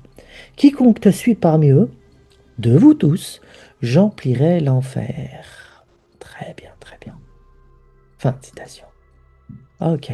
Donc, Satan, ou Iblis, a un rôle dans l'organisation structurelle du cosmos. Il a un rôle qui a été empli, disons d'une manière mythique, au, illo temporé, au commencement de la création, et cet illo temporé se joue au présent, parce que ça s'actualise, et ça devient le temps mythique du présent. C'est un temps mythique, mais qui se joue au présent, parce que ça s'actualise toujours au présent. Et dès lors que quelqu'un a un certain savoir, il, de- il propose la voie du redressement pour le retour, qui est verticale par rapport à l'horizontalité. Il devient celui qui s'assoit, et l'image même de s'asseoir fait référence à un enseignant. Celui qui va montrer, celui qui va dévoiler et expliquer. Le théologien peut ainsi être l'ange, le protecteur, l'indicateur, l'éclaireur, l'illuminateur, ou l'inverse. Celui qui obscurcit, qui éloigne, et qui devient Satan. Il est ambivalent. Nous allons voir d'ici peu que la structure du texte coranique déploie un réseau de sens paradoxal, antinomique, ambivalent. Et ce théologien-là peut être ensorcelé, hautain, ensorcelé, possédé, et il ensorcelle tout le monde par autorité, à cause d'un hawa, qu'on appelle la passion, les désirs, qui devient un hawa, une tentation, si vous voulez. Et cette tentation, il le fixe dans des idées, des pensées, des images mentales. Cela s'inscrit dans des dogmes, dans ses écrits, dans son comportement, figure d'autorité, bienvenue et welcome dans l'adoration, hein, des idoles abrahamiques. Et Abraham est là, il dit, oh, mais tout ceci c'est du baratin là. Vous voyez tout l'élan structurel, non, phénoménologique là, hein, le phénomène d'apparition en soi de cette structure interne, ben, il est coranique. Bon là je l'ai rétréci, que ça soit compréhensible, mais il y a une toile immense qui parle de ça. Positivement et négativement pour celui qui s'assoit sur le chemin droit, d'accord? Il est assis et il peut être la figure angélique ou la figure satanique. Donc tout enseignant est ambivalent. C'est toute la structure donc hein, archétypale qui apparaît devant soi. Vous la voyez la structure archétypale là. Voici un exemple d'une écoute qui abroge le temps linéaire et reconnaît la résonance intérieure, parce qu'elle est actualisée au présent. Le Coran crée des réverbérations en soi-même par une structure d'homologie, de similarité, ok, et efface toute notion de séparabilité entre l'auditeur et le texte. Voilà, la séparation comment elle peut être abolie. Qui accomplit la geste symbolique de s'asseoir sur la voie du redressement aujourd'hui? À quoi cela se réfère-t-il? Hmm, à un maître enseignant, à un détenteur du pouvoir spirituel, celui qui indique le chemin du redressement. Et ce passage nous montre qu'il obstrue en vérité la voie qui mène vers Dieu. Mais celui qui obstrue doit être assis pour obstruer. Ça doit être un théologien, un maître enseignant, obligatoirement. C'est pas ceux qui sont dans la matière et qui ne croient pas en tout ça. C'est celui qui croit en ça, qui s'assoit sur le chemin droit et qui obstrue la voie du redressement. Et là, on dit Zakara, rappelle à ceux qui écoutent. Rappelle, parce que c'est une geste archétypale. Ok? Comprenez maintenant à qui on a affaire. Donc Satan parle par la bouche, par l'acte et la présence de gens qui obstruent la voie. Et ces gens-là, qui sont gardiens, ok, gardiens du trésor divin, et qui expliquent le rôle qu'ils ont et important donc, chassent, détruisent toute personne qui vont éveiller les consciences humaines à cet acte-là de ouverture à soi. C'est quand même dingue. Hein, dès qu'il y a une voie de verticalité, le Coran le signale clairement que c'est une voie verticale, donc une voie de l'intériorité. C'est pas la voie du redressement n'est pas Sirat al-Mustaqim, mauvaisement traduit par chemin droit, qui veut strictement rien dire, comme je l'ai montré dans les vidéos précédentes. Mais cette voie du redressement est un redressement de l'âme. Hawa, comme on vient de le montrer, les passions, les désirs, le rawa, l'attente. Puis tout ça, c'est des références internes, psychiques. Donc il y a une œuvre alchimique à orienter. Et elle est verticale, c'est textuellement inhérent au texte. Pas besoin de faire violence, c'est là. Alors, ceux qui disent le contraire, pourquoi ils le disent que tout ça n'existe pas, et que tout ça est linéaire, et que tout est chronologie du temps, et que tout ceci est loin, le Dieu est loin, tout est loin. Croire ça aveuglément. Tu n'utilises pas ta réflexion, c'est pas bon. Ouh là là, vous voyez où il nous emmène? Légitimer, légitimer, tout ça par des autorités, des figures d'autorité. Ok. Mais pour ce faire, il doit être celui qui se fait passer pour le bon, vous en comprenez bien. Le loup qui se fait passer pour le mouton. Celui qui enseigne la justesse. Autrement dit, un homme qui détient le pouvoir spirituel. Obligatoirement. Ce verset fait référence obligatoirement à un homme qui détient le pouvoir spirituel, une figure d'autorité. Le théologien, l'exégète, le juriste ou toute autre figure religieuse sont implicitement liés à cette geste d'Iblis, qu'ils le veuillent ou non. C'est comme ça. C'est leur face négative. Mais le Coran montre également leur visage positif. Ok, il y a les deux, c'est l'ambivalence. Maintenant, on va parler de ce qu'on appelle le sajja. Le sajja. On va l'appeler le saj, tout simplement. Des liens avec le style de certaines sourates anciennes du Coran peuvent être repérés, et le Coran semble ainsi prolonger une tradition archaïque, le sajja, le saj. La rime saj dans le Coran se caractérise par l'utilisation de la prose rimée en fin de phrase. En d'autres termes, ces versets sont séparés par des terminaisons rythmiques qui constituent l'une des caractéristiques les plus importantes du style coranique. Les rimes sont soit constituées d'un seul mot terminant le verset, de sorte que le contenu du verset est construit sur ce mot et se fond avec lui, soit sous la forme d'une phrase à la fin du verset qui le sépare entièrement de ce qui suit, à la fois en termes de sens et d'expression lexicale, ou seulement en termes d'expression lexicale, le sens du texte se prolongeant dans ce qui suit. Je vais vous présenter tout ça. La musicalité fait partie intégrante de l'écoute du Coran, et l'analogie aussi du Coran. Cependant, aucune traduction n'arrive à prendre en mesure textuelle, textuelle, puisque l'exercice se révèle ardu. Un exemple du premier type, un seul mot, est le suivant, pour vous faire écouter tout ça. Je vais vous le faire écouter en arabe, et nous allons le voir en français, traduit. Écoutons. بسم الله الرحمن الرحيم إنا أعطيناك الكوثر فصل لربك وانحر إن شانئك هو الأبتر.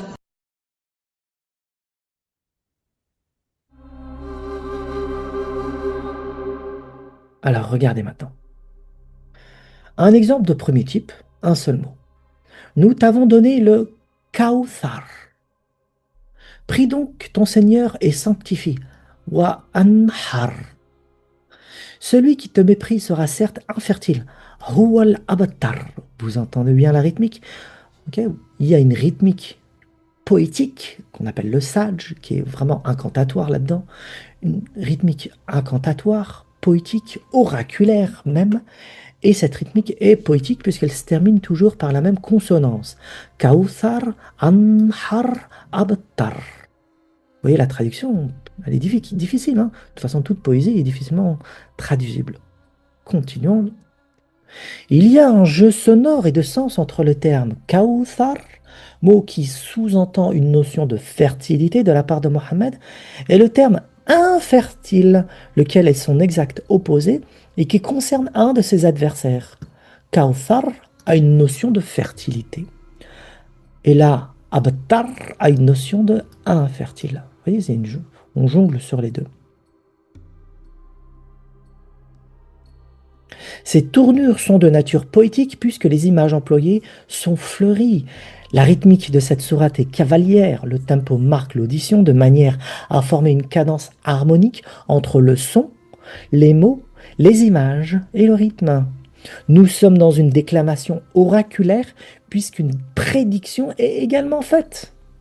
Alors quand ça a été dit, à l'époque du prophète, Celui qui te méprise sera certes infertile. Une prédiction oraculaire. C'est ce qu'on appelle le sage. Une prédiction oraculaire typique d'une forme poétique qui existait à son époque, qu'on appelle le sage. Hein. Il faut actualiser ça au présent. Hein. Un esprit fertile et un esprit infertile. On parle de ça. Hein. Ok, la fertilité. Ok. La plupart des sourates courtes présentent ce schéma, qui est sans aucun doute une forme de sage, en rime. Chez les Arabes de l'époque de l'appel de Mohammed, le sage était une caractéristique des devins. On les appelle les Kuhan. Et c'est les Kohen en hébreu. Le terme Kohen a de même racine que le terme Kohan ou Kahin hein, en arabe, qui est les sorciers. Il s'agit d'énoncés magiques, de vers oraculaires et provenant d'un autre monde. Aujourd'hui, lorsqu'un musulman entend le terme Kahin, il a en tête l'image d'un sorcier. Mohammed utilise cette déclamation oraculaire des Kahin de son époque, des Kohan, et ça fait partie du Coran. Oh, le cœur brisé de certains théologiens hein, ou de certains exégèses qui affirment le contraire. Oh, mais pourtant ça y est, parce qu'ils sont prisonniers justement d'une mémoire collective qui dit l'inverse. Voilà. Et pourtant, tu analyses, tu vois le truc, il est là. Les différences entre les rimes de la poésie et les sages des versets du Coran montrent que Mohammed a libéré les rimes et démantelé les restrictions que les poètes imposaient dans leurs versets métriques et rimés. Il n'a pas respecté les règles de la déclinaison grammaticale ou de la rime, ni les erreurs de répétition ou le non-accord entre le verbe et son sujet pronominal. Il a ainsi élargi à sa manière le champ de la parole, de sorte que le style coranique se situe quelque part entre la prose et la poésie, ou entre la prose libre et la prose rimée. C'est une nouveauté que les Arabes ne connaissaient pas. Si certains passages coraniques sont en sage, comme ici, hein, ça c'est du sage, okay, ce n'est pas le cas de l'ensemble du Coran dont certains passages n'en respectent pas les règles. Le sage aide admirablement à l'utilisation liturgique qui peut être faite du Coran et rythme l'attention. Bien que l'évidence de l'usage du sage peut être mise en perspective, les théologiens musulmans se refusent de le voir, car ce terme connote pour eux les arts anciens, pré-islamiques, un art de sorcier et de poète païen. Oh, on a peur. Ok, excusez-moi. Après des années de recherche, la seule personne que j'ai pu trouver et dont l'étude se révèle pertinente est celle du polytechnicien Patrick Megarbané. Je vous mets le lien sous la vidéo si ça vous intéresse. Ces études sont formidables, des perspectives immenses et magnifiques. Hein. Il est l'auteur de plusieurs ouvrages en français consacrés à l'analyse du Coran. Il est également un excellent traducteur de textes poétiques en arabe en langue française et c'est grâce à cet exercice qu'il a reconnu dans le texte sacré une tournure de pensée préservée chez des poètes arabes ayant vécu durant l'Empire abbasside. Il affirme que le texte coranique a été lu et vécu d'une manière très différente par rapport aux siècles qui suivirent sa révélation. C'est tout à fait vrai. La religion d'Empire redéfinit la lecture car les enjeux ne sont plus les mêmes. Sa lecture et son exégèse officielle découlent de luttes entre écoles juridiques, de jeux de pouvoir politique et d'opposition farouche entre les chiites et les sunnites. Chacun jouera un certain rôle pour fixer la lecture, sa récitation et son exégèse au sein du sunnisme et du chiisme. Il faut ajouter à ce tableau d'influence celle de la rationalité grecque, fruit des traductions dont la puissance affectera tant certains courants sunnites que chiites. La vie du prophète, la composition de textes sacrés et sa codification pour sa lecture ont été légiférées sous l'ère de l'Empire abbasside. C'est une hagiographie là, ok? Rien à voir avec ce qui était fait, c'est hagiographie. C'est sous l'ère abbasside que la parole vivante, ouverte et d'une complexité redoutable se trouva figée en un système clos, et ce jusqu'à diminuer la lecture en sorte d'histoire révélée auquel il faut prêter foi. Je vais vous mettre une citation de Patrick Megarbané.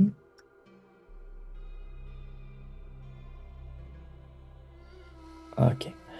L'entreprise d'adaptation initiée par un islam triomphant aura conduit, au fil des aléas de l'histoire, à un divorce inconscient entre la réalité de l'œuvre fondatrice et les habitudes de lecture et les pratiques de ceux qui s'en réclament.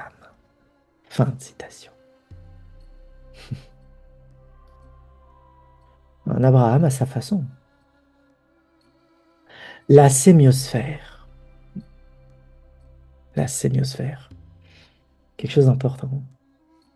Pour entrer en contact avec le territoire mental de Mohammed, il faut se défaire du champ historique qui s'est apposé sur le texte pour le lecteur musulman et s'accoutumer à une tournure de pensée qui n'est pas celle de la logique occidentale moderne pour les lecteurs non musulmans.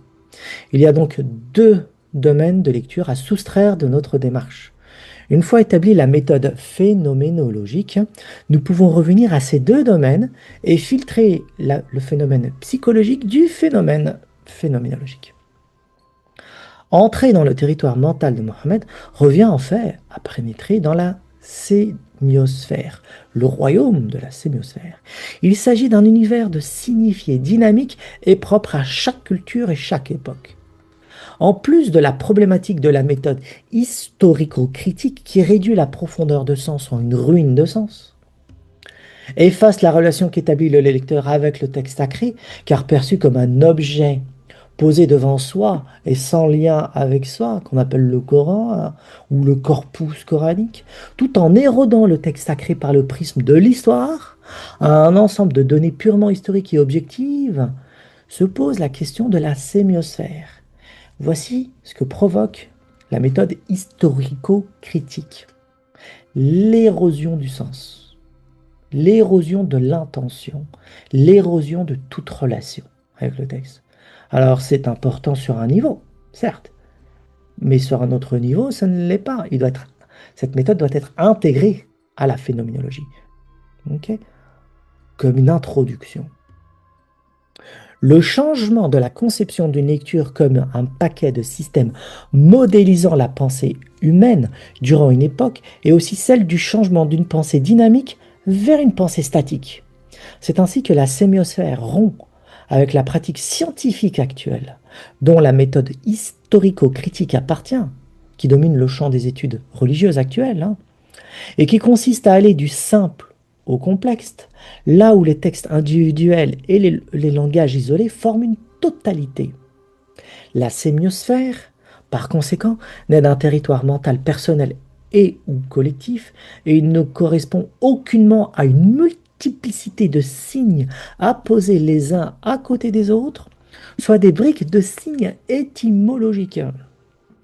La sémiosphère est dynamique et ne consiste pas en un ensemble de structures élémentaires et constituées par des briques élémentaires qu'on appelle l'étymologie. Traduire et comprendre un texte par l'étymologie revient à confondre le mot et son sens véhiculé durant une époque, car chaque signifié change au cours du temps, bien que le mot employé reste le même. Plus d'atomes du langage, plus de statique, plus de dichotomie sujet-objet. La sémiosphère, c'est une dynamique d'interrelation. C'est de la phénoménologie. Donc l'étymologie, on va expliquer, est problématique lorsqu'on utilise l'étymologie, qui est également statique, fixée, ça veut dire ça pour tout le temps. Donc quand ça a été révélé, il faut utiliser l'étymologie, on prend l'étymologie et on dit c'est ça le signifié du sens. Pas du tout, on confond la brique, la coque, et le sens, le signifié qui est véhiculé. Or, le sens varie en fonction du temps et jamais à une époque, l'étymologie avait la valeur qu'on lui accorde aujourd'hui. Jamais, ça n'a jamais existé. L'étymologie est une dynamique de sémiosphère, de sens, qui constitue le monde et la relation que l'on a avec. Et l'étymologie est fluctuante. Bon, on va mieux le voir. Par exemple, le mot arabe sirat, voilà, le fameux sirat al-mustaqim, voie du redressement, vient du latin strata, qui signifie route, chemin. Okay, Il donnera notre terme français stratigraphie et tout le reste. À quoi bon se référer à cette racine étymologique dans la compréhension du texte sacré? Ah, sirat, ça veut dire route, chemin. Donc, chemin droit, voie droite. Mustaqim traduit par droit. Aucun sens, comme je vous l'ai dit. Donc, chemin, ok? Vous comprenez, hein? Alors que moi, je parle de voie. Pas la même chose. La voie romaine, d'accord, ok. Mais chemin, route, ok. À indiquer la coque du signifié, simplement. Se référer à l'étymologie, c'est la coque du signifié. C'est c'est son squelette, mais pas le signifie lui-même. De plus, ce chemin n'a rien à voir, n'a rien de physique dans la lecture coranique, hein, vous l'aurez compris, hein. Il renvoie à la verticalité et s'oppose à l'horizontalité. Ce chemin est synonyme de quête héroïque, de voie de perfection de soi-même et de purification de son être. La route romaine strata n'a donc rien à nous dire sur le signifié coranique. Vous voyez l'équivocité du rapport. La coque étymologique n'est donc pas le signifié d'une époque. Pas quand les Arabes l'employaient, ils n'entendaient pas la route romaine, mais ils ont utilisé ce terme-là pour évoquer quelque chose d'autre, mais qui était relié, mais qui portait d'autres sens. Chaque culture utilise les mots selon une relation particulière entre individu et collectif avec l'environnement et qui varie en fonction du temps. C'est dynamique, mouvement. La relation ne puise pas sa tonalité de présence au monde dans l'étymologie. C'est jamais le cas. La racine étymologique d'un mot n'est jamais celle de la relation qu'entretient l'individu et le collectif avec son environnement. La relation fonde et structure la pensée et le langage des hommes. Savoir que sirat provient du latin n'exprime pas le vécu relationnel des Arabes de l'époque prophétique avec le monde. L'étymologie nous leurre sur le signifié en confondant le contenant et le contenu d'un mot. La coquille est l'usage quotidien de ce même mot. En d'autres termes, tout ce que nous croyons savoir sur le Coran, et cela marche pour tout, est leurre et illusion du savoir, si nous utilisons l'étymologie. C'est à partir de cette donnée que diffèrent les traductions du Coran en toute langue, okay, en toute langue, mais aussi les exégèses. Parce que ça use de la méthode historico-critique, le moment de la révélation, de tel mot, de telle phrase, de tel verset, de telle sourate, mais en plus le système étymologique statique, vous voyez, c'est statique, c'est pas dynamique, c'est statique, et cela fixe la lecture dans un moment, disons, lointain, lointain, mort, inerte, fixe, et c'est là. Et là, la sémiosphère nous montre l'inverse.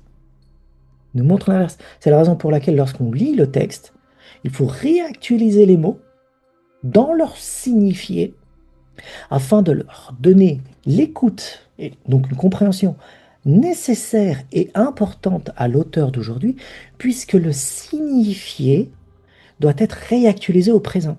C'est ça l'analogie. Comme je vous l'ai montré précédemment avec certains passages. La voie du redressement est un exemple. Sirat al-Mustaqim, qu'est-ce que cela veut dire?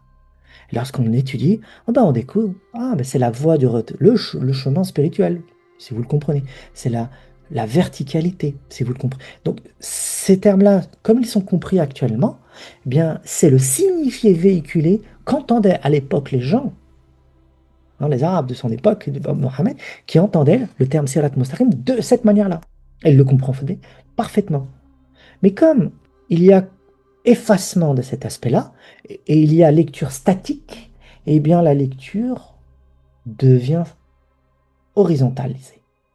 Historique, c'est le passé. Et tout s'historise, et tout se crispe, se cristallise, se fige, inamovible, inerte, et c'est la mort. Et on lit le texte, figure d'autorité, et tout ce phénomène que je viens de vous expliquer doit être déconstruit. Vous voyez, c'est mouvement, c'est dynamique. La relation est dynamique. Sémiosphère. Il faut intégrer cette sémiosphère. Okay, un gros travail quand même, hein. Ok. Lorsque nous savons que c'est l'usage étymologique qui définit le sens traduit, on découvre le gouffre qui sépare la méthode fondée sur l'étymologie et la phénoménologie du langage. Ainsi, Sirat exprime l'idée de verticalité, de ligne directrice qui mène vers la lumière divine, de chemin à arpenter et qui se trouve parsemé d'embûches, de vérités implacables, etc. C'est le Coran lui-même qui brode cette toile de sens. L'équivocité du langage est inhérente au signifié. Quant à l'étymologie, elle propose une définition qui fixe le sens, le solidifie, le rend particule atomique et le bride afin que toute équivocité puisse être effacée. Fonder sa pensée sur l'unique moyen étymologique revient à agir comme un homme moderne. Isoler, fixer, rendre statique, figer, fragmenter, dissoudre, analyser, conclure. La mort. C'est la science moderne, ça. C'est la science. La science phénoménologique, elle est dynamique. Elle n'a rien à voir avec tout ça. Interrelation, intersubjectivité, prise de conscience, la conscience en acte, le phénomène psychique, tout ça c'est de la phénoménologie. C'est l'inverse même de tout ce qui est fait en science actuelle. Hein, l'inverse. Science du langage ou science de la matière, hein, la physique, les maths et tout le reste. Hein. La science phénoménologique est monstrueuse, profonde. Quand vous allez à l'université, vous allez étudier la phénoménologie, ils sont deux sur le banc, parce que c'est pas la masse qui étudie ça. Pas nombreux. La médiance entre le sujet et l'objet, c'est-à-dire la relation, médiance, médiateur, entre le sujet et l'objet, récuse le dualisme fonctionnel du langage et de son analyse, mais également le fractionnement des éléments de la pensée en un système fondé sur des briques étymologiques. Cette médiance se nomme trajection, j'en avais parlé. La trajectivité définit le mouvement qui permet de relier le sujet et l'objet, le monde abstrait et le monde concret, un individu et la société, le territoire mental et l'environnement familial, social, culturel, en un tout cohérent, la sémiosphère. La sémosphère est donc une pensée en mouvement, dynamique, intersubjective et trajective. Avec cette méthode phénoménologique, nous passons d'une science du langage corpusculaire, statique et fractionnée, à une science du langage fondée sur la pensée oscillante, vibrante et systémique. Ce saut équivaut au passage de la physique newtonienne à la physique quantique. C'est équivalent. Là, vous pouvez sentir le gouffre qu'il y a entre toute la science actuelle, des sciences religieuses, sciences qui se fondent sur la science du langage, la science de l'histoire, et un tas d'outils fonctionnels pour faire parler un texte sacré, et la phénoménologie, qui ne contredit pas ça, mais qui l'emploie d'une autre manière. Où se situent les énoncés coraniques? En nous-mêmes. Ils font résonner notre propre territoire mental. Ce territoire est un espace de référence et de mémoire élastique, une sémiosphère. Et cette interface est modulable en fonction des cultures rencontrées. L'esprit vide de pensée accueille la sémiosphère de chacun, de chaque collectif et de chaque époque. Elle n'est pas fixe, elle est malléable et flexible. Nous savons que notre propre sémiosphère n'est pas celle des autres. Notre audition s'en trouve alors ouverte. De plus, cette audition est vidée de toute pensée. Et ce vide permet de faire le pas vers l'écoute du sens inhérent du texte coranique. Nul besoin d'être expert en histoire, en sociologie ou en ethnologie.